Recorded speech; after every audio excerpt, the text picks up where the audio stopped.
Hey friends, so quick announcement.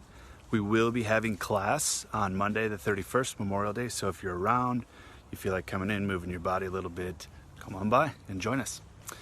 This last week we talked about the third of the Yamas, which is Asteya.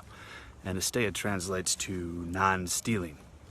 And this is a pretty widely accepted idea, right? Most cultures, most societies, at least that I can think of, they have laws in place, right? So they don't want you to steal, and if you do, there's a punishment for it.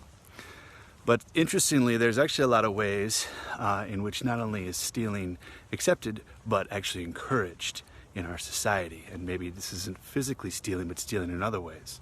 And one of the biggest ones that I can think of right now at this point in our timeline is stealing from the future.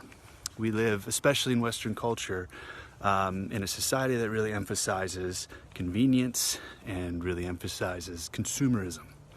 And while some of these things do make our lives easier, bottled water, styrofoam to-go containers, plastic straws and forks, fossil fuels, nuclear energy, these things keep the lights on and make it easy for us to live, right?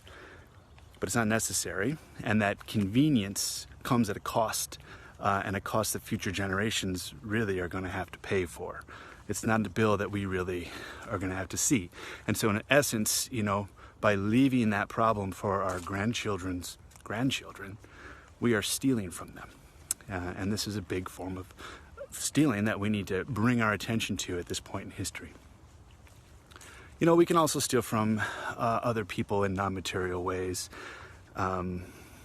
This is one that I've worked with in my own life, this idea of Oneupsmanship. This is another thing that's kind of emphasized in our culture. But let's say you've got a friend that doesn't travel much, and they're really excited because they just went on a trip to Delaware. No offense if you're from Delaware, I'm sure it's a nice state. But let's say that you maybe just got back from Brazil or Egypt, right? And you may find yourself immediately taking over the conversation and kind of talking about your trip, and suddenly it's all about you. And not only have you stolen the attention and placed it on yourself, but you've probably one-upped this person and shown a little somehow in superiority to them. So you've stolen from them in a couple of ways. And we do this all the time, maybe not even thinking about it. And it's not to say that we shouldn't share common experiences. That's how we make connections. It's a beautiful thing of connecting with other humans because we have things in common. But the intention as to why you're bringing something into the conversation becomes important. Are you contributing into a bilateral conversation, or are you trying to steal away a little attention and maybe inflate your ego a little bit? Something to consider. We can also steal each other's energy. I'm sure we've all been around people who, after hanging out for 15, 20 minutes, we feel like we lost a pint of blood, we need to go take a nap, we need to eat a cookie and recharge. And we've probably all also hung around people that make us feel really good, right? Something about them lifts us up. Just being in their presence feeds us somehow.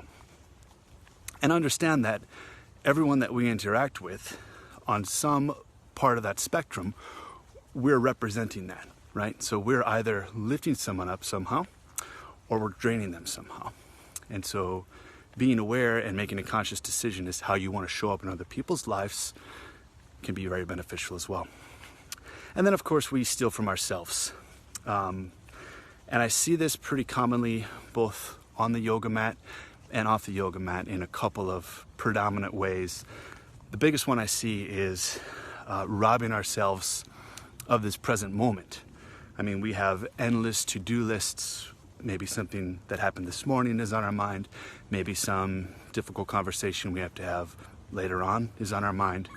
And so we're not here enjoying whatever gift this present moment has to offer us. And in a sense, we're stealing from ourselves. We can also rob ourselves of our own potential. Similar to last week when we talked about truthfulness, we mentioned that we discover truth through inquiry and exploration. And so if we're not allowing ourselves time to inquire and explore, then we're robbing ourselves of our potential by not understanding where our edge is and where we have room to grow. So these are a couple ways which we can steal from ourselves.